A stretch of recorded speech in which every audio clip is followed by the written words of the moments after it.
السلام علیکم لسنرز۔ آج میں ریڈ کرنے جا رہی ہوں ناول زمین ذات کی قسط نمبر 14، جو کہ تحریر ہے حنا کامران کی۔ ناول شروع کرنے سے پہلے میری آپ سب سے ریکویسٹ ہے کہ پلیز چینل کو سبسکرائب کیجیے اور بیل آئیکن کو ضرور پریس کیجیے تاکہ ہر نئے آنے والے ناول کی اپڈیٹ آپ کو ملتی رہے۔ چلیے شروع کرتے ہیں۔ 3 ماہ بعد نیو یارک ایک سرد شہر تھا، برف میں ڈوبا ہوا، ہر وقت جاویدہ، جبکہ اسلام آباد پاکستان کا وہ شہر تھا جس میں ٹھنڈ تو تھی لیکن اتنی جتنی نیو یارک میں وہ سورج کا دن مناتے ہیں۔ 20 ڈگری درجہ حرارت، فضا میں یہاں سے وہاں تیرتی ہوئی اوس اور پھولوں پر ٹھہرے شبنم کے قطرے۔ مارگلا کے پہاڑیوں کے عین سامنے بنا وہ چھوٹا سا پینٹ ہاؤس سکون کا گہوارہ لگتا تھا۔ وہ گھر باہر سے سیاہ رنگ کا تھا، جس کی چمنی سے اٹھتا دھواں فوگ میں مکس ہو رہا تھا۔ گھر کے سامنے چھوٹی سی باڑ تھی جس کے اندر سبزہ موجود تھا۔ باڑ کے ساتھ ساتھ کئی طرح کے پھول اگے تھے، اور ہاں، وہاں کیکٹس کے پودے بھی موجود تھے۔ دائیں طرف نگاہ گھماؤ تو سرخ سکارف اور رائل بلو رنگ کی سلک کی ٹخنوں تک آتی فراک میں وہ پنجوں کے بل بیٹھی ہوئی تھی۔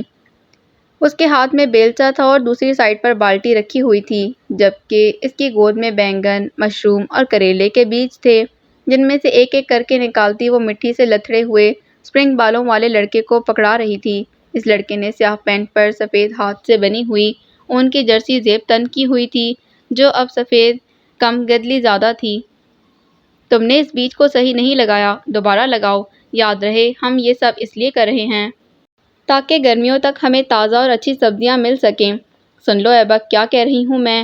وہ جو انسنی کرتا اگلا گڑھا کھودنے لگا، کڑا کر اس کی طرف متوجہ ہوا۔ یعنی تم چاہ رہی ہو جو میرے ہاتھ جو سیاہ برتنوں کو مانجھ مانجھ کر دب گئے ہیں اب مزید تھک جائیں؟ کچھ تو رحم کرو مجھ پر، ابھی مجھے شام کی ڈیوٹی پر بھی جانا ہے۔ ادا نے تعصب سے نفی میں سر ہلایا، انداز بالکل غیرت دلانے جیسا تھا۔ کیسی لڑکی ہو تم؟ بہت مشکل کام ہے نا جو تم سے نہیں ہوگا۔ ہٹ جائیں مس ایبک، جا کر آرام کریں، میں کر لوں گی یہ سب۔ وہ اسے بیلچہ جھپٹنے لگی تھی جب ایبک نے ہاتھ پیچھے کر لیا۔ جس طرح پورے چہرے پر مٹی لگی تھی، اسی طرح اس کی انا پر بھی کاری ضرب لگی تھی۔ ننھے پودے گواہ تھے اس بات کے۔ شدید خفا ہو گیا ہوں میں تم سے، یہاں آ کر بہت تیز ہو گئی ہو تم۔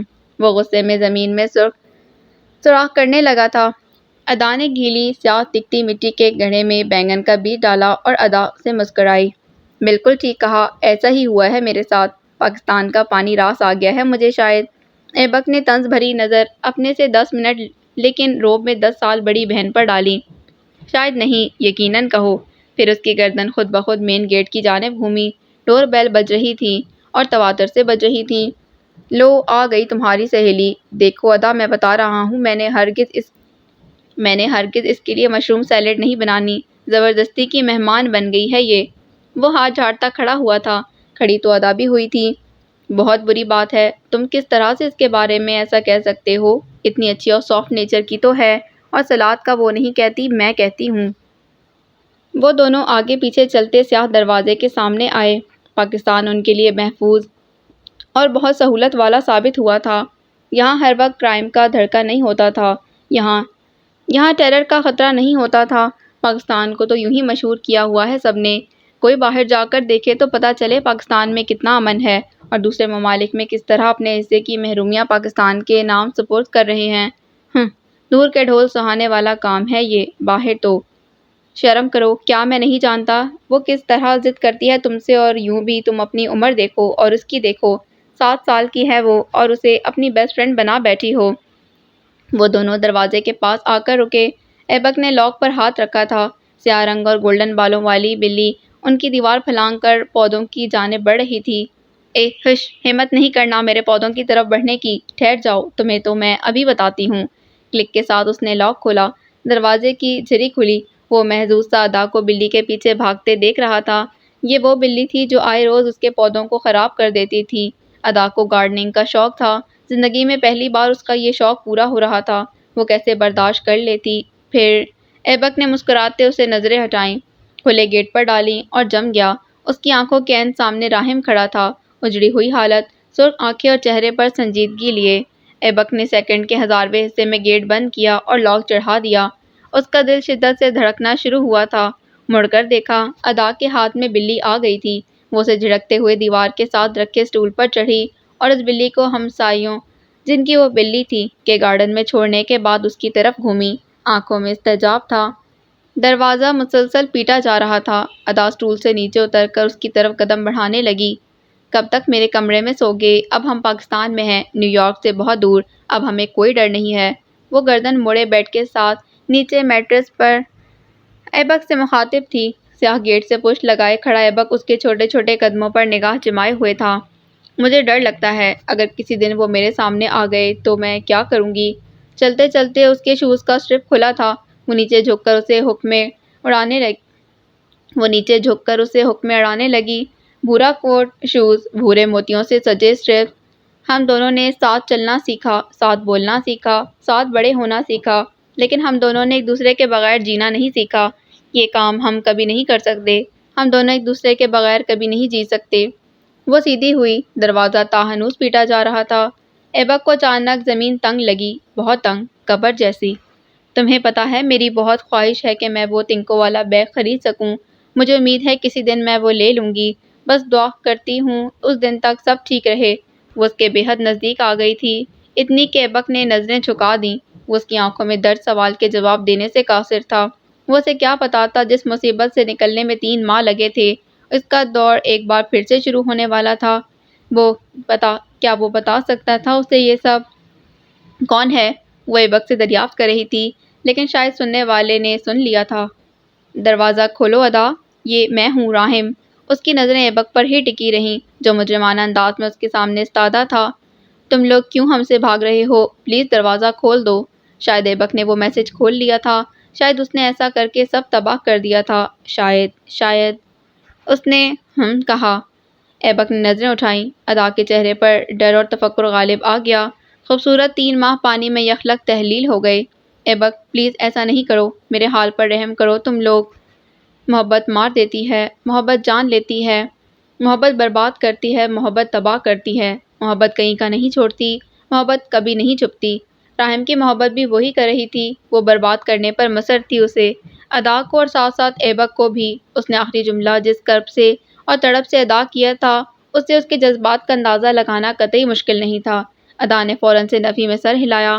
وہ ایبک کی نگاہوں میں شرمندہ نہیں ہونا چاہتی تھی۔ اس سب میں اس کا کوئی قصور نہیں تھا، بالکل بھی نہیں تھا۔ کیوں آزمائش میں مبتلا کر رہے ہو؟ میں تھک گیا ہوں پھر کر، اکتا گیا ہوں خود سے۔ پلیز مجھ پر زندگی تنگ مت کرو میرے ساتھ ظلم۔ ایبک کو اندازہ تو تھا، شروع سے تھا، ہر بھائی کو ہو جاتا ہے۔ وہ جان جاتا ہے کہ سامنے والا مرد اس کی بہن پر کس طرح کی نظر رکھے ہوئے ہے۔ جہاں عورتوں کو اللہ تعالیٰ نے حصہ کاملہ عطا کی ہے، وہیں مردوں کو بھی وہ نظر دی ہے جس سے وہ اپنی عورتوں کی حفاظت کر سکتے ہیں۔ کوئی برا ہے، نگاہ بری رکھ رہا ہے، اس سے پروٹیکٹ کرتے ہیں۔ کوئی اچھا ہے، اچھی سوچ رکھتا ہے، اس سے محتاط رکھتے ہیں۔ دروازہ کھول دو ایبک، پلیز۔ وہ اس لمحے اس نے فیصلہ کیا، وہ فیصلہ جو ابھی نہیں کرنا چاہتا تھا، اس کے ساتھ نہیں کرنا چاہتا تھا۔ اس نے سوچا، ادا کو دیکھا جس کی نظریں مسلسل خود کا دفاع کر رہی تھیں۔ پھر وہ مڑ گیا، مڑ کر لاک کھول دیا۔ دروازہ آہستہ آہستہ پورا کھلا تھا۔ کھلنے کے ساتھ ہی اس کا چہرہ سامنے آ گیا، جس کی آنکھیں سرخ تھیں اور داڑھی بڑھی ہوئی تھی۔ وہ جس کی نظروں نے سب سے پہلے ادا کو ہی دیکھا تھا، دیکھنے کے بعد جھک گئیں۔ گہرا سانس خارج ہوا، آزردگی اور تھکن جیسے اس سانس کے ساتھ ہی اس میں سے نکل گئی۔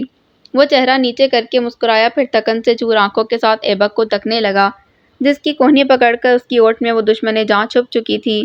راہم کا انتظار تمام ہوا۔ آنکھیں سیراب ہوئیں اور دل شاداب۔ دھڑکنوں کو سکون ملا اور شانوں پر موجود تمام بوجھ ہوا کے سپرد ہو چلا۔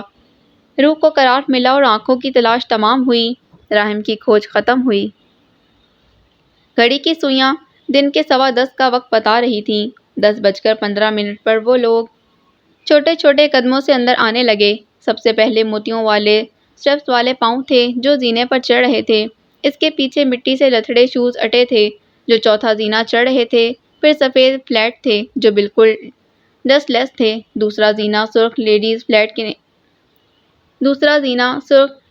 فلیٹ نے طے کیا اور پہلے پر سیاہ چمکتے شوز کا قدم پڑا تھا۔ اس سیاہ شوز میں سے ایک سنجیدہ مگر پرسوچ چہرہ دکھائی پڑ رہا تھا۔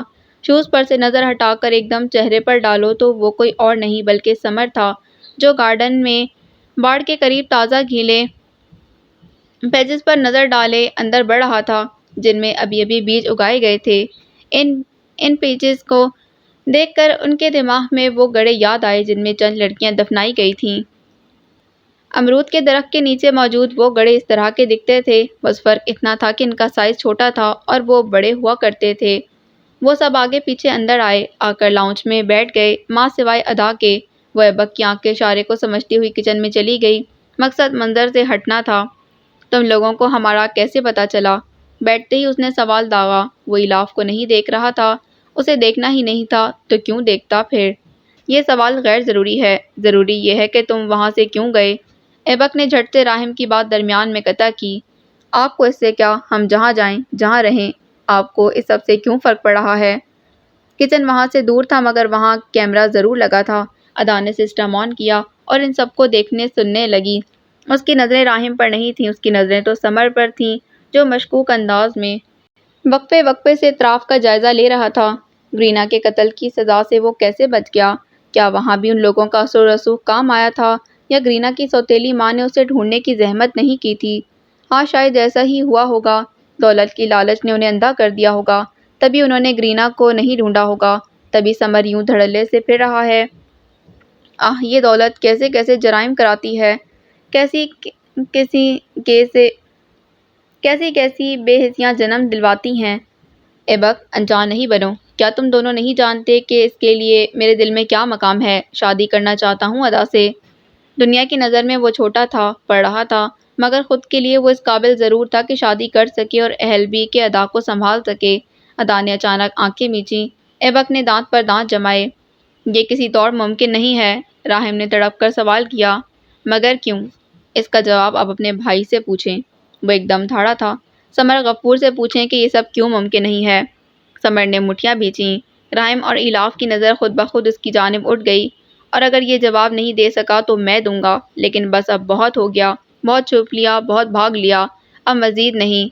ادا ابھی بھی سمر کو ہی دیکھ رہی تھی اور اس کے تاثرات سے جان گئی کہ وہ یہاں کس مقصد کے لیے آیا ہے۔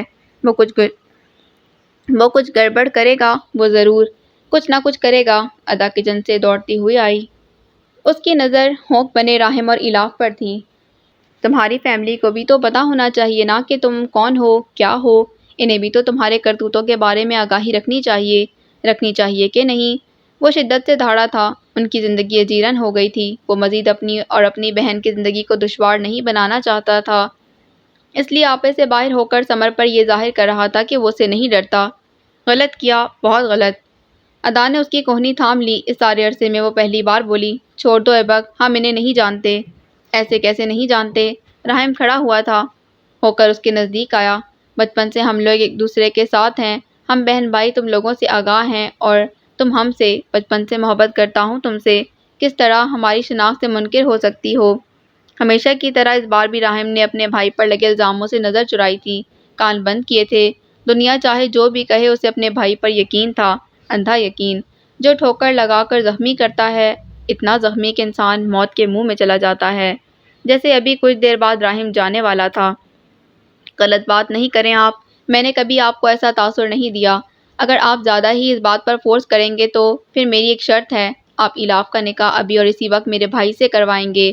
آپ ایسا کریں گے تبھی میں آپ کے بارے میں سوچوں گی، لیکن میں جانتی ہوں ایسا نہیں ہوگا۔ دو ٹوک انداز میں وہ ایبک میں آدھی چھپی اس کی کوہنی دبوچے کھڑی تھی۔ وہ بالکل بھی اپنے بھائی کو تنہا نہیں چھوڑ سکتی تھی۔ یہ کیا فضول بول رہی ہو تم، ہوش میں تو ہو؟ الاف وہیں سے چیخی۔ ادا نے کٹیلی نگاہ اس پر ڈالی۔ میں تم سے بات نہیں کر رہی، تمہارے بھائی سے کر رہی ہوں۔ راہم کے شانے ڈھلک گئے تھے۔ وہ چھوٹی سی لڑکی واقعی اس کے ہاتھوں سے پھسلتی جا رہی تھی اور وہ کچھ نہیں کر پا رہا تھا۔ میں بھی اس کا بھائی ہوں، مجھ سے بات کرو۔ سمر درمیان میں آیا۔ غلط کیا۔ ایبک نے ادا کو اپنی اوٹ میں لیا۔ وہ خود سے اونچے اور چوڑے لڑکے کو اپنے سامنے یوں تن کے کھڑے ہونے پر گھبرا گئی تھی، مگر ایبک نہیں گھبرایا۔ وہ چٹان کی طرح اس کے سامنے کھڑا تھا۔ تم درمیان میں نہیں پڑو سمر، ورنہ اچھا نہیں ہوگا۔ اور یہی تو سمر چاہ رہا تھا۔ وہ صلاح کی غرض سے آیا تھا۔ 3 ماہ تک اس کی کوئی بھی آڈیو یا ویڈیو لیک نہیں ہوئی تھی، مطلب وہ لوگ اس بات کو دبانا چاہتے تھے۔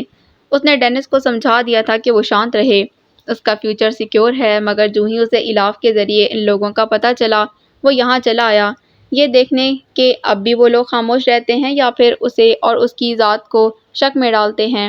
انہوں نے ایسا کیا، اس کی ذات کو نہ صرف راہم بلکہ ایلاف کے سامنے بھی شک میں مبتلا کر دیا۔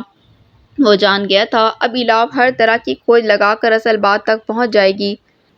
وہ ایسا کرے گی، یہ وہ ہونے نہیں دے گا۔ کیوں؟ کیا کرو گے تم؟ ہاں بولو، اب چپ کیوں کھڑے ہو؟ جواب دو نا۔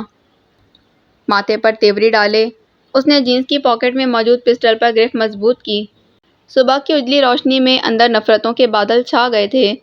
سمر سینہ نکالے تن کر کھڑا اسے للکار رہا تھا۔ ایبک اس کی باتوں میں آ جاتا، بات ہاتھا پائی تک پہنچ جاتی اگر راہم درمیان میں نہ آتا تو۔ کچھ نہیں کرے گا یہ، میرے سامنے میرے بھائی کو کوئی کچھ نہیں کہہ سکتا۔ پرسکون ہو جاؤ اور معاملے کو رفع دفع کرو۔ وہ ایک ہاتھ سمر کے سینے اور دوسرا ایبک کے سینے پر رکھ کر کہہ رہا تھا۔ وہ ان دونوں کے بیچ کھڑا تھا۔ معاملہ خاصا گرم تھا، بالکل ویسے جیسے پاکستان میں جون جولائی کے مہینوں میں سورج ہوا کرتا ہے۔ راہم ٹھنڈا تھا، بالکل ایسے جیسے دسمبر کی راتوں میں چاند ہوتا ہے۔ اسے یہاں سے لے جائیں اور کبھی لوٹ کر نہیں آنا۔ ہم لوگ تم لوگوں کو نہیں جانتے، یاد رکھنا۔ جس دن ہم جان گئے اس دن سب تہس نہس ہو جائے گا۔ وہ اپنی بہن کو بالکل اپنے پیچھے چھپائے انگلی اٹھا کر اسے وارن کر رہا تھا۔ سمر کی کن پٹی کی رگ پھڑپڑائی، زبان خون جوش مار رہا تھا، دھمکیاں خون کو لاوا بنا رہی تھیں۔ ہم نہیں آئیں گے آج کے بعد۔ نظریں اوٹ میں چھپی لڑکی پر پڑیں، دل میں ٹیس اٹھی تھی، کبھی نہیں۔ وہ یہ کہہ کر رکا نہیں تھا، سمر کا ہاتھ مضبوطی سے تھامے وہ اسے وہاں سے لے گیا تھا۔ ایلاف نے جاتے سمے ایک اجنبی نگاہ ان دونوں پر ڈالی، پھر اپنے بھائیوں کے پیچھے ہو لی۔ سمر کی پاکٹ میں موجود پسٹل خاموش رہی۔ ابھی راہم کی موت میں کچھ وقت تھا، بس تھوڑا سا وقت۔ رات چپکے سے سیاہ چادر اپنے اوپر اوڑھ رہی تھی، چادر میں جڑے ہیرے موتی ٹمٹما رہے تھے۔ چاندنی کی ٹھنڈی لہریں بے باک اور شرارتی بچوں کی طرح ہر ایک کی کھڑکی میں تاکہ جھانکی کر رہی تھیں۔ اسلام آباد کے سیکٹر نمبر 4 کے بنگلے میں بنے گھر کے ایک کمرے کی کھڑکی پر اس چاندنی کی چند لہریں پڑ رہی تھیں۔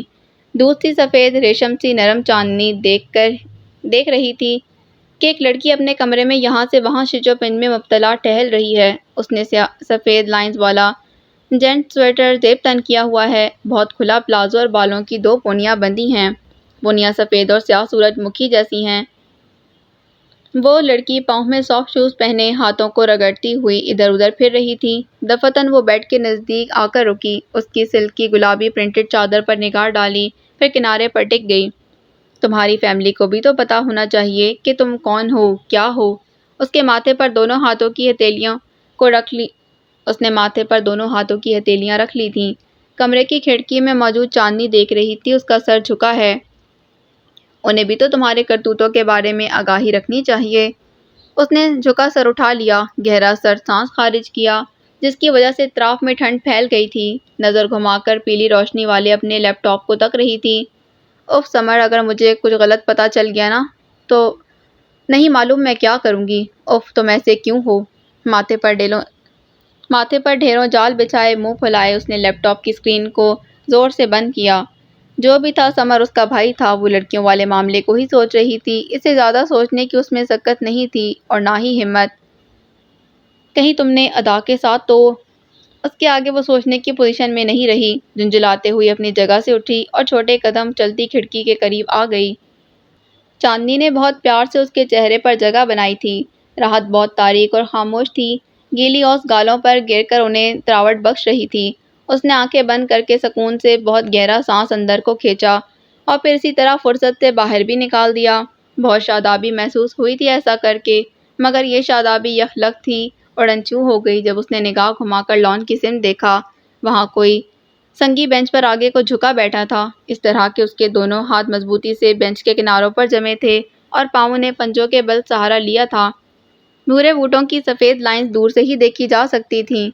راہم بھائی، اس کے لب ہلے، اس کے ساتھ ہی وہ تیزی سے مڑی، کبرڈ میں سے گرم چادر نکال کر تیزی سے نیچے آئی، گارڈن میں کھلتے مرر بال کے شیشے دھکیل کر گیلی گھاس پر فوم کے نرم شوز کو رکھتے اسپیڈ میں آگے کو بڑھی، اس چیز کی پرواہ کیے بنا کہ گھاس میں موجود ٹھہری اوس سے اس کے جوتے مکمل طور پر نیچے سے بھیگ چکے ہیں۔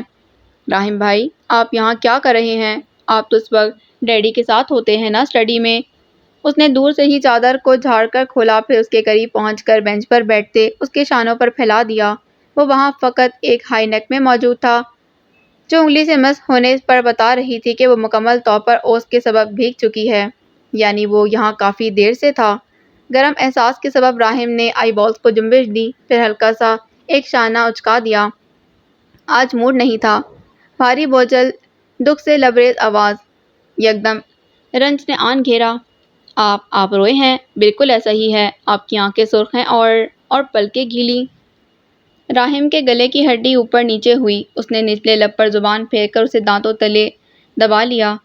بتائیں خاموش کیوں ہیں بھائی؟ الاف کی آنکھوں میں سیکنڈ کے ہزارویں حصے میں نمی آئی، اسے لگا کسی نے اس کا دل مٹھی میں جکڑ کر مسل ڈالا ہو۔ اس کا ہنستا مسکراتا بھائی آج کن حالوں میں تھا؟ وہ کیوں کر بھول گئی تھی اس کی اسٹرگل، اس کی تلاش، اس کی بے چینی، اس کی راتوں کو جاگنے کی بڑھتی عادت، تفکر میں ڈوبی نگاہیں اور اس کے لب جو بے ساختہ ہی اس انسان کے نام لے دیتے تھے جو اسے بنا سوچے سمجھے چھوڑ گئی تھی، جس کے دل میں اس کے بھائی کے لیے کچھ نہیں تھا، کچھ بھی نہیں۔ وہ کیسے بھول سکتی تھی یہ سب؟ کیسے؟ جھوٹ بول دوں؟ پلیز کہہ دو کہ جھوٹ بول دو، سچ کی ہمت نہیں ہے میرے اندر۔ خزاں میں جس طرح زرد پتے قدموں تلے پس جاتے ہیں نا، اسی طرح اس کی آواز بھی شکست اور ریت کی مانند ہو رہی تھی۔ الاف نے فیصلہ کیا، لمحے میں فیصلہ کیا۔ میں بک سے نکاح کر لیتی ہوں، بالکل جیسے ڈیڈی اور موم آپ کی شادی کے لیے رضامند ہوئے ہیں، میرے نکاح کے لیے بھی ہو جائیں گے۔ کوئی ٹینشن نہیں ہوگی، میں سب کچھ اپنے سر لے لوں گی۔ آپ صبح جائیں ادا کے پاس اور کہہ دیں کہ ہم اس کی شرط ماننے کے لیے تیار ہیں۔ راحم اسے دیکھتا رہا، کئی لمحے، کئی ساعتیں، پھر اس کی دائیں آنکھ سے آنسو ٹوٹ کر گرا۔ الاف ٹوٹی شاخ کی مانند شانے ڈھلکا گئی۔ ڈھلکا تو اس کا دل بھی تھا جو اندر ہی اندر خون کے آنسو بہانے لگ گیا تھا، اور آنکھوں پر حیرت بھری نمی۔ بھائی؟ راحم نے اپنا کپکپاتا ہاتھ اس کے گال پر رکھا۔ اس کے ہاتھ کی لرزش سے زیادہ لفظوں میں لرزاہٹ تھی۔ تکلیف؟ وہ رکا کہ بولنے میں دشواری ہو چلی تھی۔ تھما کے دل میں ٹیسیں اٹھنا شروع ہوئی تھیں، مگر پھر ہمت پکڑی، اپنی زندگی کی آخری ہمت۔ ایک عورت کی جدائی نہیں دیتی، یا اس کا ٹکرانا، یا پھر یک طرفہ محبت۔ ہاتھ نیچے ڈھلکا، آنکھوں میں لفظ آن سمائے، انکہے لفظ۔ تکلیف؟ وہ کچھ کہتے کہتے رک گیا، جھکی پلکیں اٹھائیں، آنکھوں میں دبی نمی کی تہ تھی۔ آنکھوں کے ذریعے وہ اسے کچھ کہنا چاہ رہا تھا، مگر نہیں کہا۔ درد سے چور چہرے پر اس نے مسکراہٹ سجائی، پھر ہاتھ اٹھا کر اس کے بال بکھیرتا کھڑا ہو گیا۔ سو جاؤ، بہت گہری رات ہو گئی ہے، صبح بات کریں گے۔ وہ یہ کہتے قدم اٹھا رہا تھا، اس کے ہر اٹھتے قدم کے ساتھ 20 منٹ پہلے کے مناظر جنم لے رہے تھے۔ یہ منظر جنہوں نے اس کا مان، اس کا بھروسہ، اس کی زندگی چھین لی تھی۔ وہ مرر وال کی طرف گامزن تھا، پیچھے الاف بیٹھی تھی، مگر وہ سب نہیں دیکھ سکتی تھی جو راحم دیکھ اور سن چکا تھا۔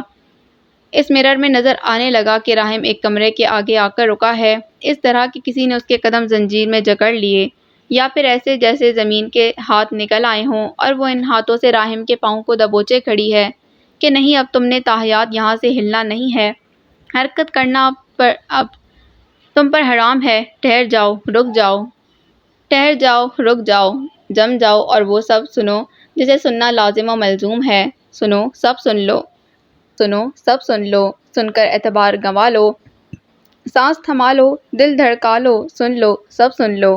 اس کے ہاتھ میں فائل تھی جو ڈیڈ نے اس سے منگوائی تھی۔ وہ اسٹڈی سے فائل اٹھا کر موم ڈیڈ کے روم کی طرف بڑھ ہی رہا تھا کہ سمر کی دھاڑتی آواز پر تھم گیا۔ اس کا دروازہ آدھ انچ سے بھی کم کھلا تھا، اس سے آواز باہر آ رہی تھی۔ شاید سمر کو اس چیز کا اندازہ نہیں تھا، ورنہ کبھی اتنا اونچا نہ بولتا۔ میرے ساتھ گیم نہیں کھیلو ڈینس، اگر میں پکڑا گیا تو بچو گے تم بھی نہیں۔ تمہیں کیا لگتا ہے 4 لڑکیوں کی جان لے کر بھی تم بچ جاؤ گے؟ میرے پاس تمہارے خلاف بھی ثبوت موجود ہیں، میں چشمدید گواہ ہوں، اور ہر اس جگہ کو جانتا ہوں جہاں تم نے لڑکیاں دفنائی ہیں۔ راحم کی آنکھیں صدمے اور حیرت سے پھیلیں، اس کا تنفس تیز ہوا، وہ اپنی جگہ سے ہل نہیں پایا، اس کی آنکھیں پھٹی کی پھٹی رہ گئیں اور لب بری طرح آپس میں پیوست۔ ڈینس برا ہے، وہ جانتا تھا، ڈینس اتنا برا ہے، وہ یہ نہیں جانتا تھا۔ نیو یارک کی پولیس کو تم نے چکمہ دے دیا کیونکہ تمہارا باپ خود ایک کرپٹ وکیل ہے، مگر جب میں ثبوت کے طور پر پیش ہوں گا تو تم بچ نہیں پاؤ گے۔ میرے سر تو ایک قتل ہے، مگر تم 4 کے قاتل ہو۔ اگر تم نے ذرا سی بھی ہوشیاری دکھائی تو واللہ سب ختم کر دوں گا۔ اور یہاں پر زمین نے اس کے پاؤں کو چھوڑا تھا، حرکت کرنا اس پر حلال ہوا، تبھی وہ لڑکھڑا گیا، اس کے بند لب کھل گئے، وہ منہ کھولے گہرے گہرے سانس بھرنے لگا۔ صدمہ زیادہ تھا تبھی اس کے اعصاب معاف ہو رہے تھے، اگر وہ دیوار کا سہارا نہ لیتا تو ضرور گر جاتا۔ انکشاف خاصا جان لیوا تھا۔ کرینا کو مارنا میرے لیے بالکل دشوار نہیں تھا، اسی طرح ادا کو مارنا بھی مشکل نہیں ہوگا۔ ان دونوں بہن بھائیوں کے پاس بھلے میرے ثبوت ہوں مگر اب میں نہیں ڈروں گا۔ اس خوف سے نجات ضروری ہے اور اس کے لیے ادا اور ایبک کو راستے سے ہٹانا بے حد ضروری۔ تمہاری توبہ کی ایسی کی تیسی، مجھے تمہاری مدد چاہیے، نہیں کر سکتے تو پھر انجام کے لیے تیار رہنا۔ گہری رات میں لان کو عبور کرتا راہم دیکھ رہا تھا کہ وہ دروازے کی اوٹ میں کھڑا راہم جو ماضی بن چکا تھا اپنا سینہ بری طرح مسل رہا ہے۔ اگر وہ اس طرح سینہ نہ مسلتا تو متوقع تھا اس کا دل پھٹ جاتا۔ 2 دن ہے تمہارے پاس، اگر بدھ کی صبح تم یہاں نہ پہنچے تو میں اسی رات کو خود دونوں بہن بھائیوں کو راستے سے ہٹا دیتا ہوں، ساتھ میں تمہیں بھی ہٹا دوں گا۔ کچھ بھیج رہا ہوں، دیکھ لینا۔ مرر وال کو کراس کرتا راہم ایک لمحے کو مڑ کر شیشے میں آخری بار خود کی غیر حالت دیکھ رہا تھا۔ تکلیف ایک عورت کی جدائی نہیں دیتی، تکلیف اپنوں کی ٹھیس بھی دیتی ہے، ان کی بے راہ روی، ان کی خود غرضی اور ان کی سفاکیت بھی۔ تکلیف یک طرفہ محبت نہیں دیتی، تکلیف اپنوں کی بے اعتنائی بھی دیتی ہے۔ تکلیف ثمر کی جرأت دے رہی تھی جو وہ کر چکا تھا، جو وہ کرنے کی سوچ رہا تھا، یہ جانتے ہوئے بھی کہ ادا میں اس کے بھائی کا دل ہے، وہ اسے مارنے کی ٹھان چکا تھا، یعنی وہ راہم کو مارنے کی ٹھان چکا تھا۔ ادا مری، راہم مرا، ایک ہی تو بات ہے، کیا نہیں ہے؟ پیر کی صبح خاصی ابر آلود تھی، اتنی کہ بادل برس اٹھے تھے۔ تواتر سے ہوتی بارش نے یہاں بھی ٹھنڈ کی زبردست لہر پھیلا دی تھی۔ ہر کوئی کمفرٹر میں دبکا ہوا تھا۔ ورکنگ پرسنز اپنی اپنی جابز پر موٹی جیکٹس یا پھر سویٹرز میں موجود تھے۔ گرے آسمان نے اسلام آباد کو اپنے قبضے میں لے لیا تھا۔ اس موسم کی شدائی اس سے لطف اٹھا رہے تھے جبکہ باقی برے موڈ کے ساتھ آسمان کو تک رہے تھے، تک کر بادلوں کو گھور رہے تھے کہ بھئی بس بھی کرو، اب تو ہماری جان چھوڑ دو، آسمان کو صاف کرو تاکہ ہم اس کی وسعت کو دیکھ سکیں، اس کے سکون کو محسوس کر سکیں، اب پلیز چھوڑ بھی دو آسمان کی جان۔ ان میں سے ایک ایبک بھی تھا، اسے بارش بالکل پسند نہیں تھی۔ بارش سے زیادہ اسے یہ ہوٹل نہیں بھا رہا تھا جس میں وہ ایز اے ڈش واشر کی حیثیت سے اپوائنٹ ہوا تھا۔ 2 دن پہلے جب سے راہم لوگ ان کے گھر گئے تھے، وہ صبح اور شام کی دونوں ڈیوٹیوں میں ادا کو اپنے ساتھ رکھتا تھا۔ خود برتن دھو رہا ہوتا اور وہ اسٹول پر بیٹھی مزے سے کافی کے سپ کے ساتھ میگزین کی ورق گردانی کر رہی ہوتی تھی۔ اب بھی وہ یہی کر رہی تھی۔ جب ایبک نے پھرتی سے اس آخری ٹرے کو دھویا، ابھی وہ نل بند کرنے ہی لگا تھا کہ ویٹر 25 سے 30 ٹرے اور ان گنت پلیٹیں، گلاسز اور الا بلا اٹھا کر سنک میں رکھ گیا۔ ایبک نے کھا جانے والی نظروں سے ویٹر کو گھورا۔ کچھ کم نہیں ہے یہ؟ وہ طنزیہ لہجے میں بولا۔ بالکل کم ہے، ٹیبل نمبر 7 کے 10 منٹ تک فری ہو جائیں گے، یاد رہے پورے 30 لوگوں کی بکنگ تھی، خوب دبا کر کھا کر گئے ہیں۔ وہ ویٹر اسے چھیڑتا ہوا بولا، مگر کہا اس نے سچ تھا، پوری دنیا میں اتنے برتن نہیں ہوں گے جتنے میں دھو چکا ہوں، ایک ڈش صاف نہیں ہوتی، 20 لاکھ کا رکھ دیتے ہیں، مجھے تو لگتا ہے پلیٹیں دھو دھو کر ایک دن میں نے بھی پلیٹ ہی بن جانا ہے۔ وہ سڑے ہوئے انداز میں کہہ رہا تھا۔ سفید ایپرن پانی کی پڑتی فواروں سے تقریباً بھیگ چکا تھا۔ Aibak, the plate. کیوں باجی، میں ٹھیک کہہ رہا ہوں نا؟ ویٹر بانچیں نکالتے ہوئے وہاں سے گیا تھا، اس کے ساتھ ادا بھی ہنسی۔ ایبک نے اسپنج اور پلیٹ غصے میں پٹکی۔ شکر تھا وہ ٹوٹی اور نہ ہی اس میں سے کریک آیا۔ بہت ہنسنے کی بات ہے نا، خود تو مزے سے کافی پی رہی ہو اور میں یہاں ٹھنڈ سے ٹھٹرا جا رہا ہوں۔ اتنا بڑا ہوٹل تھا مگر یہاں ورکرز کے لیے خاصی سہولت نہیں تھی، ہیٹر نہیں تھا، اوپر سے ایپرن بھی پلاسٹک شیٹ کا نہیں تھا، فقط موٹے کپڑے کا بنا تھا جو پیٹ پر سے بالکل بھیگ چکا تھا، بھیگ کر چپک گیا تھا۔ اوہ تو یہ بات ہے، تم مجھے کہہ دیتے، میں کافی بنا دیتی۔ وہ ٹانگ پر ٹانگ رکھے اسے دیکھ رہی تھی، جس نے سیاہ پینٹ پر سفید پورے بازوؤں والی گرم شرٹ زیب تن کی ہوئی تھی، مگر چونکہ وہ برتن دھو رہا تھا اس لیے اس نے بازوؤں کی کوہنیوں تک چنٹ کے ساتھ اکٹھا کیا ہوا تھا، تنگ بازو کوہنی کے جوائنٹ پر آ کر اٹک گئے تھے۔ سمجھنے والے کو کہنا ضروری نہیں ہوتا۔ نل پھر سے کھلا، برتنوں کو صاف کرنے کا کام پھر سے شروع ہوا۔ 2 دن پہلے والا واقعہ وہ دونوں ہی بھولنے کی کوشش کر رہے تھے، بالکل ویسے بیہیو کر رہے تھے جیسے ان لوگوں کے آنے سے پہلے کرتے تھے۔ اللہ اللہ، نخرے تو دیکھو اس لڑکے کے، میں یہاں ایک کرسی پر بیٹھ کر اکڑ جاتی ہوں اور ان محترم کے شکوے ہی ختم نہیں ہوتے، وہ ابرو اچکا کر کہہ رہی تھی۔ ایبک کے لبوں کو مسکان نے چھوا۔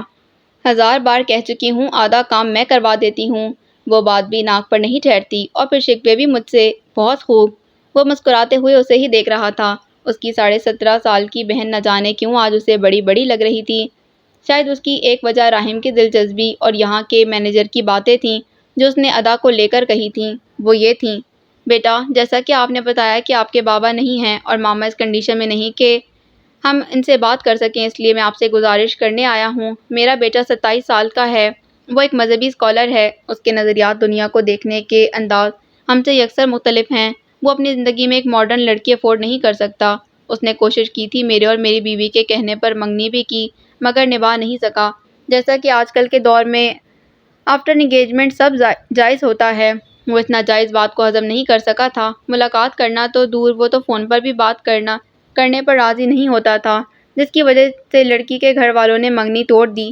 اسی وجہ سے ہم ایک ایسی لڑکی کی تلاش میں ہیں جو ہمارے بیٹے کے ساتھ چل سکے۔ آپ کی بہن میں وہ خوبیاں ہیں، آپ کی بہن کے نظریات میرے بیٹے کے نظریات سے ملتے ہیں۔ اس کا گریز، خود کو ڈھانپنا ایک مثبت پوائنٹ ہے۔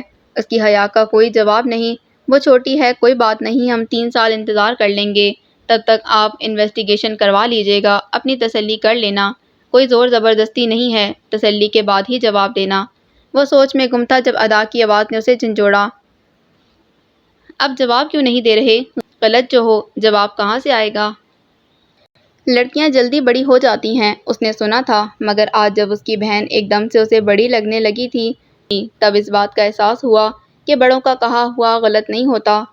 بالکل ٹھیک کہہ رہی ہو، میں غلط ہوں۔ وہ اس کے گیلے ایپرن کو دیکھ کر اٹھی، خالی کپ ہاتھ میں ہی پکڑا، میگزین اسٹیل کے کاؤنٹر پر رکھ کر اس کی طرف آئی۔ اب لڑو نہیں مجھ سے، میں توجہ سے کام نہیں کر پا رہا۔ یاد ہے نا آج ماما کو بھی چیک اپ کے لیے لے کر جانا ہے؟ تم نے دیکھا سیل فون میں وہ کیا کر رہی ہیں؟ ایبک نے پورے گھر میں کیمراز لگوا دیے تھے، جو ان دونوں کے فونوں سے اور کچن میں موجود LED کے ساتھ جڑے تھے۔ وہ کسی بھی وقت کہیں بھی گھر میں ہوتی حرکات و سکنات کو دیکھ سکتے تھے۔ ابھی بھی ادا نے فون پر نظر دوڑائی، جس میں اس کی ماما سوتی ہوئی نظر آ رہی تھیں۔ پھر وہ ایبک کے قریب پہنچ کر اس کے بازو کو پکڑ کر بولی، ہٹ جاؤ، میں کر دیتی ہوں، تھک گئے ہوگے تم، کپڑے بھی گیلے ہو چکے ہیں، بیمار پڑ جاؤ گے۔ اور اسی لمحے ایبک کو کوئی نظر آیا تھا، ایک فکر مند چہرہ جو اسے ڈاکٹر پر لے جانے پر مصر تھا، نیلی جیکٹ جو اسے گرمائش کا احساس دلا رہی تھی، نیو یارک کی سڑک اور اس کی سردی۔ اس کے چہرے پر سایہ لہرایا، دل میں اچانک سے کچھ ہوا۔ وہ فوراً نظریں چرا کر ادا کے ہاتھ سے کپ لے کر اسے دھونے لگا۔ میں کر لوں گا، اس نے سرگوشی کی تھی۔ وہ کبھی بھی ادا سے کام نہیں کرواتا تھا، کوشش کرتا تھا سب خود ہی کر لے، خاص کر گھر کا کام، یہاں تو خیر کرتا ہی خود تھا۔ ایبک، تم بھولے نہیں نا اسے؟ ادا اس کی آنکھوں میں الاف کا عکس دیکھ چکی تھی۔ وہ لاکھ کوشش کرتا، اسے کچھ نہیں چھپا سکتا تھا۔ برے واقعات کبھی نہیں بھولا کرتے۔ ادا تعصب سے مسکرائی، اچھی کوٹنگ کرتے ہو اپنے جذبوں پر، مگر بھول جاتے ہو کہ سامنے کون ہے۔ ویٹر نے یکدم وہاں انٹری ماری، ہٹ جائیں، برتنوں کا اسٹاپ آ گیا ہے۔ یہ ہوائی جہاز یہاں پر لینڈ، یہ ہوا جہاز یہاں پر لینڈ لفظ اس نے کھینچ کر ادا کیا تھا۔ ادا خاموشی سے سائڈ پر ہو گئی۔ ایبک بھی سنجیدہ تھا، ورنہ ایک گھوری تو اس ویٹر کو لگا ہی ڈالتا۔ چلیں جی کپتان صاحب، اس جہاز کو اچھے سے دھو کر رینک تک منتقل کر دیں۔ اور یہ کیا، ان برتنوں کو سکھا کر نہیں رکھا؟ یار ایبک، کیا کرتے ہو تم؟ اگر کوئی آرڈر آ گیا تو واٹ لگ جانی ہے۔ دونوں کے دلوں سے یکسر انجان، وہ انہی کی عمر کا لڑکا تھا جو نان سٹاپ بولے چلا جا رہا تھا۔ میں ابھی کرتی ہوں۔ ادا نے سفید فوم سے کپڑے کو اٹھانے کے لیے ہاتھ بڑھایا ہی تھا کہ اس لڑکے نے کپڑے کو جھپٹ لیا۔ آپ رہنے دیں باجی، ابھی میرا کام نہیں ہے، اس لیے میں فری ہوں، میں کر دوں گا۔ آپ بیٹھ کر ماں جی کو دیکھیے یا پھر وہ وہاں نیا میگزین پڑا ہے، وہ پڑھ لیں۔ وہ مسکرا کر پیچھے ہٹی تھی، جانتی تھی جس طرح پچھلے 2.5 ماہ سے اس کا بھائی اور وہ لڑکا اس برتن دھونے یا سکھانے نہیں دے رہا، اب بھی وہ دونوں ایسا ہی کریں گے۔ وہ واپس اسٹول پر جا بیٹھی۔ ایبک کا مرجھایا چہرہ اس سے برداشت نہیں ہوا، اس لیے ماحول کی کثافت دور کرنے کی غرض سے بولی، سنو، ایک بات پوچھوں؟ اس کی آواز پر دونوں نے گردن اٹھائی تھی، برتن دھونے والے نے بھی اور سکھانے والے نے بھی۔ کیا مجھ سے؟ وہ چھوٹا سا لڑکا پوچھ رہا تھا۔ ادا نے نفی میں سر ہلایا جبکہ ایبک کے لبوں سے نکلا تھا، اداس سا زندگی کیا ہے؟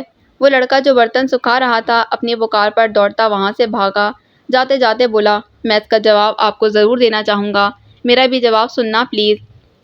ادا نے مسکرا کر وہاں سے جاتے اسے دیکھا، پھر رخ واپس ایبک کی جانب کیا جو اپنے کام میں مشغول تھا۔ اس نے دوبارہ پوچھا، زندگی کیا ہے ایبک؟ اس نے گردن موڑی، اس سوال پر وہ اسے دیکھتا رہا تھا۔ کیسے بتاتا، اس کے لیے تو زندگی وہی ہے، باقی سب کے لیے کچھ بھی ہو، فلسفوں سے بھری، رعنائیوں میں ڈوبی ہوئی، یا ایک تحفہ، مگر اس کے لیے زندگی وہ تھی، بس وہ اللہ کا دیا بہترین انعام ہے۔ دکھ کی پرچھائی جو کسی کی یاد کی وجہ سے آئی تھی ختم ہو گئی تھی۔ اس نے خود کو سنبھال لیا تھا جیسے پچھلے 3 ماہ سے سنبھالتا آ رہا تھا۔ سوچ کے برعکس وہ خود کو کہتے ہوئے سن رہا تھا، وہ انعام جو اللہ بہت پیار سے اپنے بندوں کو عطا کرتا ہے۔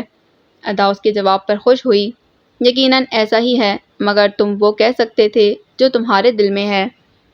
بس چند کپ اور بس چند پلیٹیں اور بس کچھ چمچیاں اور بس کچھ کانٹے اور بس تھوڑی سی ٹرے اور مثلاً اس کا دھیان بٹ گیا تھا۔ ادا پہچان گئی۔ چلو چھوڑو، تمہیں شرمندہ نہیں کرتی، تم نہ اپنی آنکھیں چینج کروا لو، بہت بول۔ ایبک مسکرایا۔ نل سے گرتا پانی ایک الگ ہی ساز بجا رہا تھا۔ تم سے تو کم ہی بولتی ہیں، پتہ نہیں میں نے کون سے گناہ کیے تھے جو اللہ نے تمہیں میری بہن کے طور پر نازل فرما دیا۔ ادا کی ناک کی لونگ چمکی۔ یہ وہ لونگ تھی جو اس نے یہاں آ کر پہنی تھی۔ مشرقی لڑکی تھی، مشرق میں آ کر ویسی ہی بن رہی تھی۔ گناہ نہیں، نیکیاں کہو، جن کے عوض میں تمہیں ملی ہوں۔ ٹارچ لے کر ڈھونڈنے سے بھی نہیں ملے گی مجھ جیسی عظیم ہستی۔ ایبک بھویں اچکا کر ہنسا تھا۔ یہ منہ اور مسور کی دال، وہ اسے چھیڑ رہا تھا، جبکہ دل میں اس کی ہر بات پر سر تسلیم خم کر رہا تھا۔ وہ اس جملے سے جل بھن ہی تو گئی تھی، اتنی کہ گویا آگ لگ گئی۔ وہ اس جملے سے جل بھن ہی تو گئی تھی، اتنی کہ گویا آگ لگ گئی ہو۔ گلابی اردو میں بولے گئے اس کے یہ الفاظ خاصے مضحکہ خیز لگ رہے تھے۔ تم مجھ سے لڑنا چاہتے ہو، ہاں؟ ایبک نے سینئر فائر کے سے انداز میں ہاتھ کھڑے کیے۔ میں بہت امن پسند ہوں۔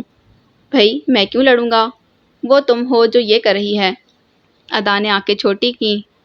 تمہارے اعمال کا پلڑا بہت بھاری ہو چکا ہے محترم۔ اسٹول پر بیٹھی لڑکی کی گھوری خطرناک ہوئی تھی۔ وہ سر کو پیچھے گرا کر ہنسا۔ ہنسی سن کر تو وہ اور خطرناک ہوئی۔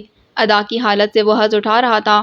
اعمال کے حساب کی بات نہ کرو، صرف اعمال ہی نہیں ہے جنہیں تولا جائے گا، نظروں کا حساب بھی ہوگا، ان کا وزن بھی کیا جائے گا، دیکھا جائے گا کس کو کب کب اور کس کس انداز میں تڑپایا گیا ہے، کن کن نظروں سے چھلنی کیا گیا ہے۔ ہر چیز کا حساب ہوگا محترمہ، اس لیے دین کو اپنی مرضی کے سانچے میں ڈھالنے کی کوشش نہ ہی کرو تو بہتر ہوگا۔ اس کی گھوری پر تو وہ اتنا لمبا لیکچر دے رہا تھا، ادا جان گئی کہ وہ یہ سب اس کی گھوری کی بابت ہی کہہ رہا ہے۔ تبھی اس نے جھٹ سے چھوٹی کی آنکھوں کو درست کیا اور گلا کنکار کر بولی، حد ہو گئی ہے، یعنی ایک گھوری کے بدلے اتنی خوفناک باتیں؟ کام کرو اپنا، تم برتن دھوتے ہی اچھے لگتے ہو، بولتے ہوئے نہیں۔ میگزین کو منہ کے سامنے کیے وہ کہہ رہی تھی۔ ایبک دل سے مسکرا دیا۔ مسکرا تو وہ بھی رہی تھی، سچ شکر کہ اس کے بھائی کا دھیان بٹ گیا تھا۔ پچھلے 3 ماہ میں 3 بار ہی اس نے الاف کو یاد کیا تھا اور تینوں بار ہی ادا نے اسے یوں بہلایا جیسے اب بہلایا تھا، لیکن یہ اسے لگتا تھا کوئی ایبک کے دل سے پوچھتا کہ اب بھی کس قدر درد میں مبتلا ہے۔ دوپہر چڑھ کر ڈھل گئی تھی، مگر بارش نہیں تھمی تھی۔ اسلام آباد کے ایک پوش علاقے میں بنے اس گھر میں ہمیشہ کی طرح آج بھی خاموشی تھی۔ اس خاموشی کو وہ سکون کا نام دیتے تھے۔ سکون ہوتا اگر راحم کے دل میں ہلچل نہ مچ رہی ہوتی، وہ بخار میں نہ پھنک رہا ہوتا۔ بیڈ پر اوندے منہ لیٹا ہوا تھا، اس کا سر تکیے میں کہیں گم تھا، جب کمرے کا دروازہ کھلا اور کوئی اندر آیا۔ آنے والا ایک نہیں بلکہ 3 تھے، ایک ماما، دوسری الاف اور تیسری انیشا۔ الاف کے ہاتھ میں تھرما میٹر تھا، جبکہ انیشا سوپ کا باؤل تھامے اس کے بیڈ کے سائڈ ٹیبل پر رکھ رہی تھی۔ وہ تینوں کی آمد سے باخبر، پھر بھی سیدھا نہیں ہوا۔ راحم جان، کیا ہو گیا ہے آپ کو؟ صبح سے ایسے ہی پڑے ہیں آپ؟ اٹھیں، فریش ہوں، باہر نکلیں، دیکھیں موسم کتنا پیارا ہو رہا ہے۔ اپنے بالوں میں اسے نرم انگلیوں کا لمس محسوس ہوا۔ وہ ہلکا سا کسمسایا مگر سیدھا پھر بھی نہیں ہوا۔ ایسے رہیں گے تو بخار اور زیادہ چڑھے گا، طبیعت بھی مزید اکتائے گی، پہلے تو آپ نے کبھی ایسا نہیں کیا۔ وہ ماں کے شکوے پر سیدھا ہوا تھا۔ بخار سے تپتا وجود اور سرخ چہرہ ان تینوں کی آنکھوں کے سامنے تھا۔ چھوئی موئی سے انیشا اس کے جلتے ماتھے پر ہاتھ رکھ کر قدرے روحانسی ہو گئی۔ سمر کہاں ہے؟ صبح سے چپ کا روزہ رکھ کے ان کے فرمانبردار بیٹے نے شروعات یہیں سے کی۔ انیشا کا ہاتھ ماتھے سے ہٹا کر وہ دونوں ہاتھوں کی مٹھیوں میں جکڑ کر سینے پر رکھ گیا۔ وہ بالکل اس کے ساتھ بیٹھ گئی تھی، ہاتھوں کی گرمائش ایسے تھی جیسے آگ ہو۔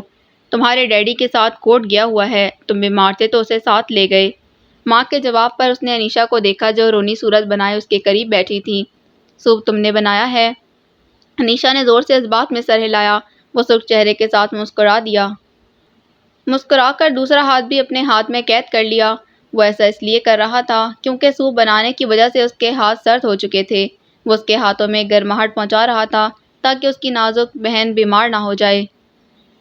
پھر تو پینا پڑے گا، کہنے کے بعد اس نے گردن گھما کر سنجیدہ کھڑی الاف کو دیکھا جو تھرمامیٹر سائیڈ میز پر رکھ کر ٹرے اٹھا رہی تھی۔ راہم نے کمر کو بیڈ سے آزاد کیا۔ انیشا کے ہاتھ ابھی بھی اس کے ہاتھوں میں قید تھے۔ شکر ہے کسی چیز کے لیے تو حامی بھری، میں تو پریشان ہو گئی تھی کہ میرے پیارے بیٹے نے صبح سے کچھ بھی نہیں کھایا، اب سوپ پورا ختم کرنا ہے اور میڈیسنز بھی لینی ہے۔ اوہ تمہارے ڈیڈ کی کال آ رہی ہے، میں سن کر آتی ہوں۔ وہ اپنے بجتے سیل کو لیے وہاں سے چلی گئی تھیں۔ الاف نے بیڈ کے بیچ بکھرے بالوں والے اس لڑکے کو دیکھا، پھر ہاتھ آگے بڑھا کر اس کے بال سیٹ کر دیے۔ راہم پھر سے مسکرا دیا۔ کچھ نہیں ہوا، مجھے موسمی بخار ہے، یہ بات تم جانتی ہو۔ الاف نے چکن سوپ کا چمچ بھر کر اس کے منہ میں ڈالا۔ وہ چکن کے ٹکڑوں کو چباتے ہوئے کہہ رہا تھا، بالکل ٹھیک کہا، میں جانتی ہوں، پر آدھی بات۔ انیشا کے درمیان میں لقمہ دینے پر وہ دونوں چونک کر اس کی جانب متوجہ ہوئے۔ ان کے چونکنے کے دوران ہی باہر بجلی زور سے کڑکی تھی۔ مگر میں تو پوری بات بھی نہیں جانتی، یہ ٹھیک نہیں ہے، آپ تینوں مجھے ہر معاملے سے انجان رکھتے ہیں۔ اس کا احتجاج بے معنی نہیں تھا، وہ واقعی اس معاملے میں اس کے ساتھ زیادتی کر جاتے تھے، ایسا اس لیے کرتے تاکہ تمہارا معصوم دل دکھی نہ ہو۔ اب دیکھو، کیا تمہیں یہ سن کر اچھا لگے گا کہ ادا مجھے ریجیکٹ کر چکی ہے؟ راہم نے بہت آسانی سے بات گول کی تھی۔ انیشا کی آنکھیں پھٹ گئیں۔ کیا مطلب؟ وہ ایسا کیسے کر سکتی ہے؟ میں ماما سے کہتی ہوں، وہ جائیں گی اس سے بات کرنے۔ انیشا بیڈ سے اترنے لگی مگر ایسا نہیں کر سکی کیونکہ راہم کے ہاتھ میں اس کے دونوں ہاتھ قید تھے۔ بالکل یہی وجہ ہے جس کی وجہ سے ہم تمہیں انجان رکھتے ہیں۔ دیکھو کیسی بیوقوفی کرنے جا رہی تھی۔ پر بھائی، اس نے ایک بار پھر سے احتجاج کیا۔ راہم کے ہاتھ کھڑا کرنے پر دبک گئی۔ موو آن کرنا سیکھا ہے نا ہم نے، سیکھا ہے کہ نہیں؟ یہ اس کا تیسرا نوالا تھا جو وہ الاف کے ہاتھ سے لے رہا تھا۔ انیشا نے اس کے چکن کے ٹکڑے چبانے کے دورانیے میں سر کو ہلایا۔ شاباش، وہی کریں گے ہم۔ میں نہیں جانتا ادا کون تھی، تم دونوں نہیں جانتی کہ کبھی تمہارا اس سے کوئی تعلق رہا تھا، ٹھیک ہے؟ اس کی مخاطب ایک بار پھر سے انیشا تھی جو پھر چہرہ پھلائے اس بات میں سر کو جنبش دے گئی۔ چلو پھر شاباش، جاؤ اور میٹ سے کہو میرے لیے اسٹرانگ سی کافی بنائیں۔ اس نے اپنے ہاتھ کھولے، انیشا کے ہاتھ آزاد کیے۔ وہ آگ جو راہم کے ہاتھوں میں تھی اس کے ہاتھوں کی ٹھنڈک سے بھی نہیں بجھی تھی۔ بھلا دل میں لگی آگ کبھی بجھا کرتی ہے؟ اس کا دل ہی تو جل رہا تھا جس کے سبب پورا وجود آتش بن گیا تھا۔ کیا چھپا رہے ہیں آپ؟ انیشا نے جو ہی دروازہ بند کیا، الاف کی مدھم آواز کمرے میں گونجی۔ راہم کے چہرے پر سختی آن ٹھہری، آنکھوں میں پسماندگی اور ناک پر اداسی۔ یہ اداسی ہی تھی جو اس کی ناک جھکی ہوئی لگ رہی تھی۔ جھوٹ بول دوں، سچ کی ہمت نہیں ہے۔ الاف نے سرخ لائنز والا سفید پتھر کا باؤل واپس ٹرے میں رکھا۔ وہ تقریباً خالی ہو چکا تھا۔ اسپون بھی اس میں رکھ کر وہ راہم کی جانب مڑی۔ چند لمحے اسے دیکھتی رہی، پھر اس نے بلاسٹ کیا تھا۔ سمر کے بارے میں مجھے سب پتا ہے۔ راہم کا سانس اٹک گیا، لب ہلکے سے واہ ہوئے۔ حیرانی کی حد، یعنی پھنسی پھنسی سی آواز تھی۔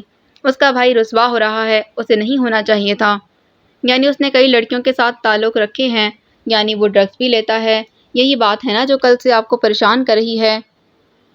بس کیا وہ یہیں تک جانتی تھی؟ اوہ شکر خدایا، اس نے آنکھیں بند کر کے گہری سانس لی۔ دل پر بوجھ سرک گیا تھا۔ سمر کا امیج بہنوں کے سامنے کبھی خراب نہیں ہونا چاہیے۔ وہ کبھی ایسا نہیں ہونے دے گا۔ پوری کوشش کرے گا کہ جو کبھی انہیں معلوم نہ ہو ان کا بھائی قاتل رہ چکا ہے۔ ہاں، وہ جھٹ سے بولا، مبادا اسے شک نہ ہو جائے۔ یہی بات ہے، اور کیا ہو سکتی ہے بھلا؟ شرمندہ ہوں کہ میرا چھوٹا بھائی اس طرح کی حرکتیں کرتا رہا اور میں انجان رہا۔ الاف نے اس کی بات درمیان میں قطع کی، اس طرح کہ اس کی نظروں کا شک تاہنوز قائم تھا۔ کچھ تو تھا جو مزید چھپا رہا تھا۔ آپ انجان نہیں تھے، بہت سے لوگوں نے آپ کو بتایا تھا مگر آپ نے انسنی کر دی کیونکہ آپ میں ہمت نہیں تھی سمر کا اصل چہرہ دیکھنے کی۔ آپ کتراتے تھے اس کے برے فعل کے بارے میں آگاہی رکھنے سے۔ آپ ایسا نہ کرتے تو آج یوں بیمار نہ پڑتے۔ راہم کا سر جھک گیا، الاف تڑپ ہی تو گئی۔ تم نے ٹھیک کہا، میری غلطی ہے۔ ڈیڈ نے مجھے تم لوگوں کا بڑا بنا کر بھیجا تھا، لیکن میں کچھ نہیں کر سکا، اپنے بھائی کو بھٹکنے سے روک نہیں سکا۔ اس کے نتنے پھر سے پھول پچکنے لگے۔ آواز کی بڑبڑاہٹ اور آنکھوں میں نمی اس کے کرب کا پتہ دے رہی تھی۔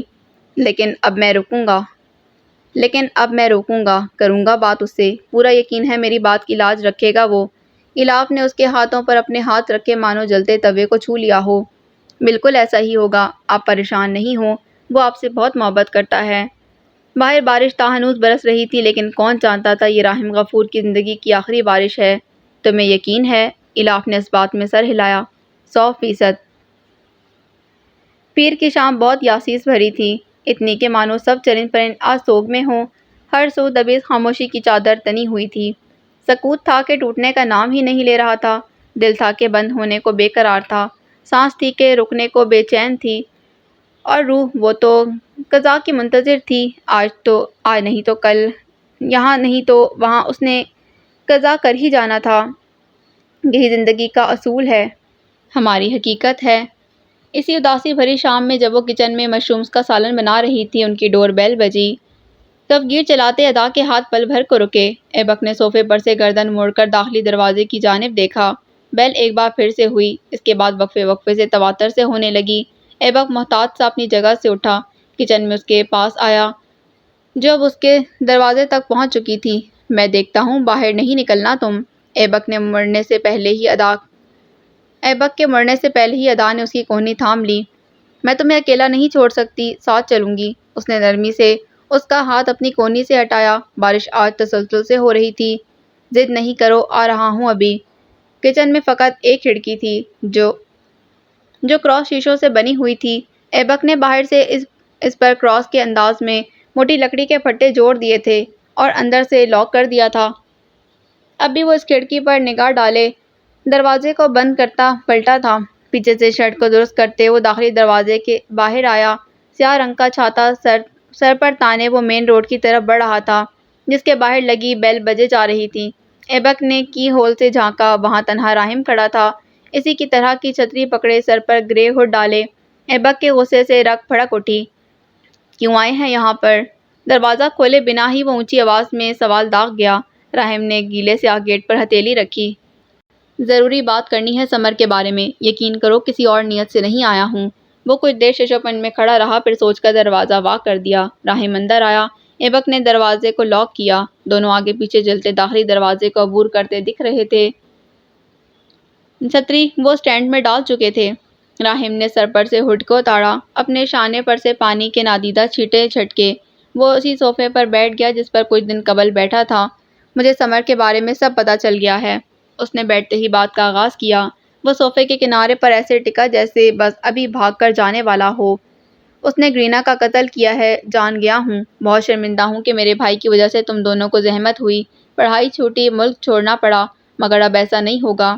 اس نے ایک نظر یہاں سے دکھائی پڑتے کچن کے بند دروازے پر ڈالی، پھر واپس ایبک کو دیکھنے لگا جس کے چہرے پر چندہ حیرت نہیں تھی۔ میں آج اسے سمجھاؤں گا، سمجھ گیا تو ٹھیک، نہیں تو تم لوگ یہ گھر چھوڑ دو۔ میں نے اسے کہتے سنا ہے کہ… اس نے بات درمیان میں چھوڑ دی۔ چہرے سے وہ شدید بیمار لگ رہا تھا۔ ایبک کو اس پر ترس آیا۔ ہم اب نہیں بھاگیں گے، وہ سمر ہوگا جو یہ کرے گا۔ اگر اس نے ایسا نہ کیا تو بخدا میں وہ تمام ثبوت پولیس کو دے دوں گا جو اب تک ہمارے پاس ہیں۔ ایبک کے فیصلے پر اس کی جھکی گردن اٹھی تھی۔ ہاں وہ بیمار تھا، بے حد بیمار۔ بہرحال تم ادا کی حفاظت کرنا، اس کی جان خطرے میں ہے۔ اول تو سمر ایسا نہیں کرے گا، اگر اس نے کرنے کی کوشش کی تو یقین دلاتا ہوں تم دونوں کو کچھ نہیں ہوگا۔ اب چلتا ہوں، دروازہ اچھے سے بند کر لینا۔ وہ جس طرح آیا تھا اسی طرح چلا بھی گیا۔ اس کے جاتے ہی ایبک نے دروازہ بند کر کے کچن کو ان لاک کیا۔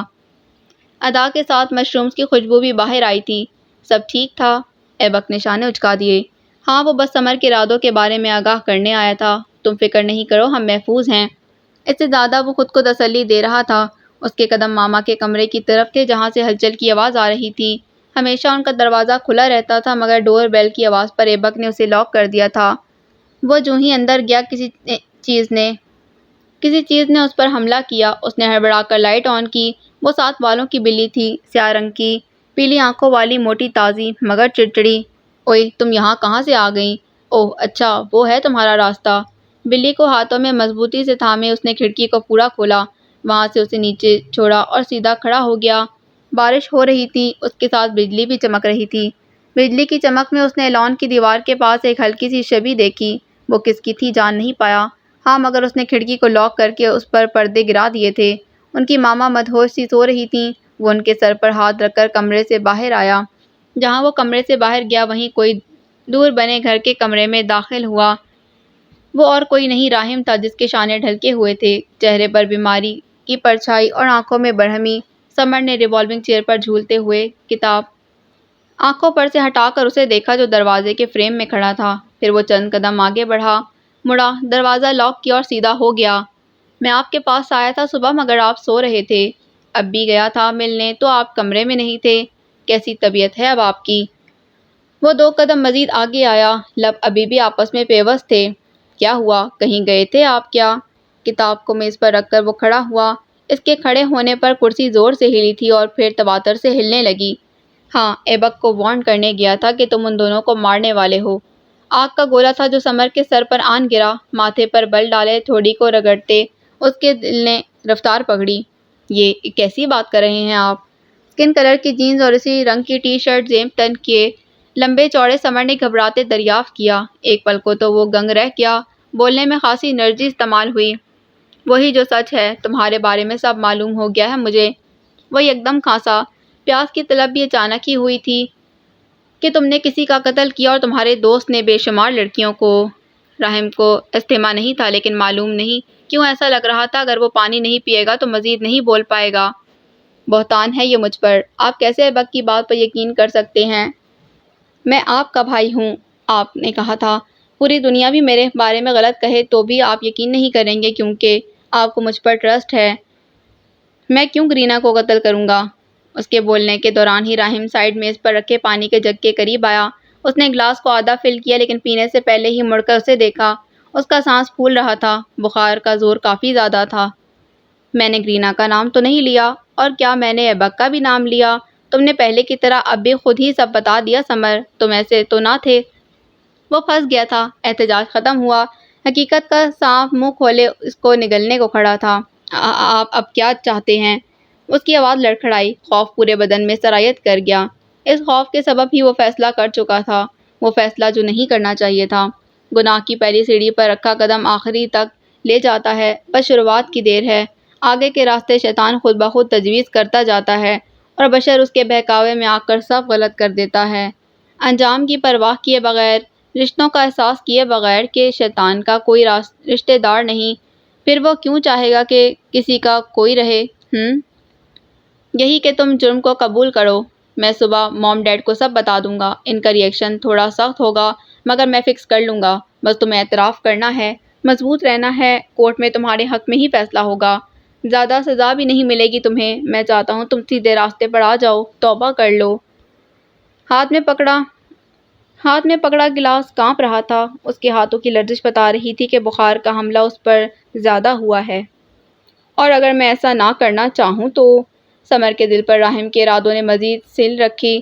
راحم کا لبوں تک جاتا پانی کا گلاس والا ہاتھ راستے میں رکا، کھانسی وقفے وقفے سے ہو رہی تھی، شاید اسے ایک بار پھر سے سردی لگ چکی تھی، اس کا تنفس قدرے تیز تھا۔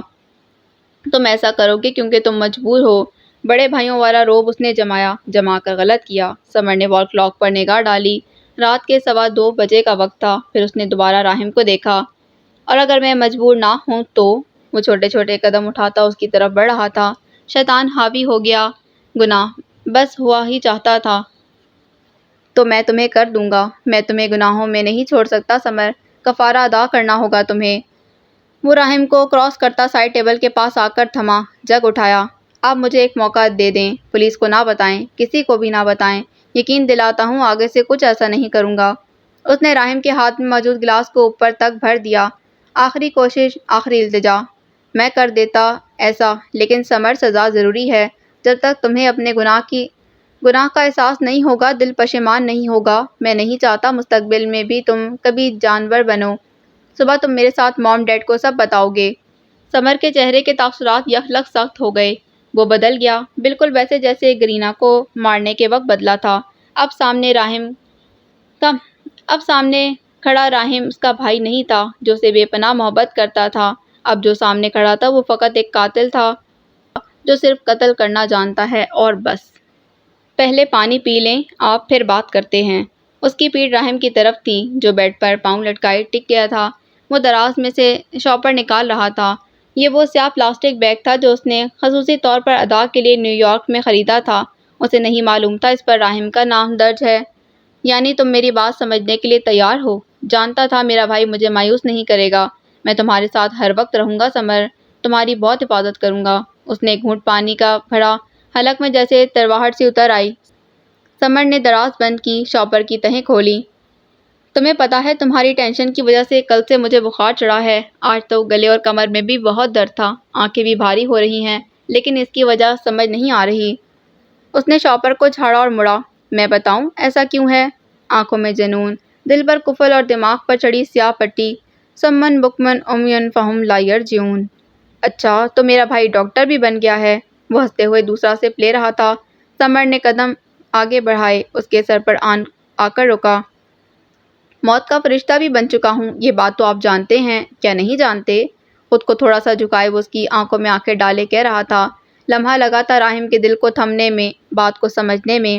اس کی سانسیں اب بھی تیز تھیں، لیکن حواس سمر کی باتوں سے مختل ہو رہے تھے۔ وہ سمجھ گیا کہ وہ کیا کرنے جا رہا ہے، مگر ہمت نہیں تھی اسے روکنے کی۔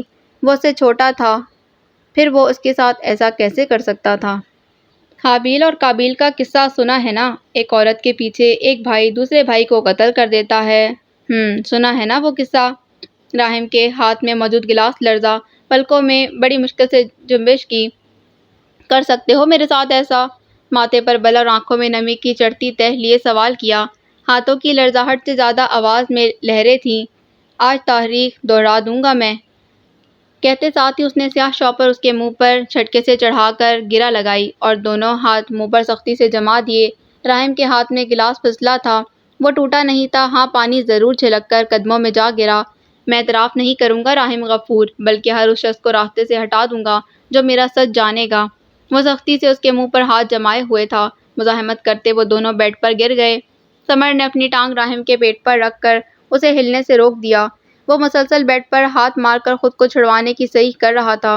ایک ہاتھ بیڈ کی چادر کو کھینچ رہا تھا تو دوسرے سے وہ سمر کے کندھے کو دھکیل رہا تھا، مگر نہ جانے کہاں سے سمر میں اتنی طاقت آ گئی تھی کہ وہ ایک انچ بھی نہیں ہل رہا تھا، یا شاید کہ اس کی طاقت نہیں تھی، اس کے ساتھ موجود شیاطین تھے جو مسلسل اس کے کان میں بول رہے تھے، ختم کر کے ہی دم لینا، پیچھے نہیں ہٹنا، اگر تم نے اسے چھوڑ دیا تو تم تباہ ہو جاؤ گے، جانے دو، مرنے دو اسے۔ اور اس نے مرنے دیا۔ بخار کی وجہ سے نحیف ہوتے راحم کے ہاتھ جو کبھی اپنی پوری جان استعمال کر رہے تھے اب ڈھیلے پڑ چکے تھے۔ سیاہ پتلے شاپر میں آہستہ آہستہ نمی پھیل گئی تھی، سانسوں کی نمی۔ اس نمی کی پتلی سی تہہ کے پیچھے سے دیکھا جا سکتا تھا دو بیمار آنکھیں ایک جگہ ساکت ہو گئی تھیں۔ مزاحمت رک گئی، آنکھوں سے گرتے آنسو تھم گئے۔ آسمان نے دھاڑے مارنا شروع کیا، ہواؤں میں تیزی آئی، راحم کی ساکت آنکھوں کی بینائی جانے لگی۔ سمر کے وجود کا بوجھ اس کی ناک کی ہڈی توڑ چکا تھا، جس میں سے خون کی بوندیں جھلک اٹھی تھیں۔ اس کے ہاتھ کا زور ہونٹوں کے اندر کے گوشت کو پھاڑ چکا تھا، اس کے کئی دانت بھی کڑک گئے۔ اگر ذرا سی مزید قوت لگائی تو وہ باہر آن گریں گے۔ سیاہ شاپر پر پھیلی نمی پر وہ دھندلی آنکھیں گاڑے ہوئے تھا۔ وہ سیاہ شاپر پرخلا سا تھا اور اس پر پھیلی نمی بادلوں سی، جن میں انیشا کا مسکراتا چہرہ دکھ رہا تھا۔ پھر وہاں الاف آئی اور اس کے بعد ادا، اس کی محبت، پہلی اور آخری محبت۔ بھائی، اس لڑکے نے مجھے دھکا دیا تھا، اس لیے میں نے اسے مارا۔ آنٹی سوری، یہ سراسر میری غلطی ہے، سمر کا کوئی قصور نہیں، میں نہیں آپ کے بیٹے کو دھکا دیا تھا۔ آپ جو سزا دینا چاہیں مجھے دے لیں، مگر میرے بھائی کو کچھ نہ کہیں۔ راحم بھائی، آج آپ کے شانے پر سر رکھ کر سونے کا دل کر رہا ہے، کیا میں سو جاؤں؟ میری گڑیا کے لیے تو پورا بیڈ ہے، کہیں بھی سو جاؤ، تم سے بڑھ کر کچھ بھی نہیں۔ ہاں، اس موٹی سے بڑھ کر کچھ نہیں، اور میں تو کچرے سے اٹھائی گئی ہوں نا۔ منظر دھندلانے لگے تھے، دل بس بند ہی ہوا چاہتا تھا۔ میرا پیارا بیٹا، میری سب سے اچھی اولاد، اور ہم سب برے ہیں۔ وزن بڑھا، اینٹ کا دانت ٹوٹ کر زبان پر گرا تھا اور پھر وہیں دانتوں کے درمیان ہی اٹک گیا۔ اس نے ایک آخری بار بیڈ پر ہاتھ مارا، ڈھیلے انداز میں، بالکل ایسے جیسے جان وہاں سے نکل رہی ہو، اور ایسا ہی ہو رہا تھا۔ وہ ایسا اس لیے کر رہا تھا کہ کیا پتا اس کے بھائی کو اس پر رحم آ جائے، وہ اسے چھوڑ دے، مگر اس نے ایسا نہیں کیا۔ اس نے راحم کو نہیں چھوڑا۔ 20.5 سالہ دل کو موت کا فرشتہ لینے آیا تھا۔ ٹانگوں سے تو کب کی جان نکل گئی تھی، اب ہاتھ تھے جو بے جان ہو رہے تھے، اس کے ساتھ سینہ بھی۔ کیونکہ وہاں درد کی شدت بڑھ گئی تھی۔ اس کی کمر ٹوٹ رہی تھی۔ سمر کا بوجھ مردہ ہوتا وجود برداشت نہیں کر پا رہا تھا۔ راحم، ادا کی آواز اس کی سماعت میں آخری بار گونجی۔ اس کا چہرہ کھلکھلاتا ہوا تھا اور وہ ہاتھ ہلاتی اس سے بہت دور جا رہی تھی۔ ٹوٹی ہوئی ناک نے آخری بار زور کا سانس لیا، ایک آخری سانس۔ راحم کا ہاتھ ڈھلک گیا، بصارت مفقود ہوئی۔ لب آخری بار کچھ پڑھ کر جامد ہوئے، وجود بری طرح کانپا۔ ایک زوردار ہچکی آئی اور وہ ساکت ہو گیا۔ 20.5 سالہ راحم غفور 17.5 18 سمر کے ہاتھوں اپنی جان گنوا گیا۔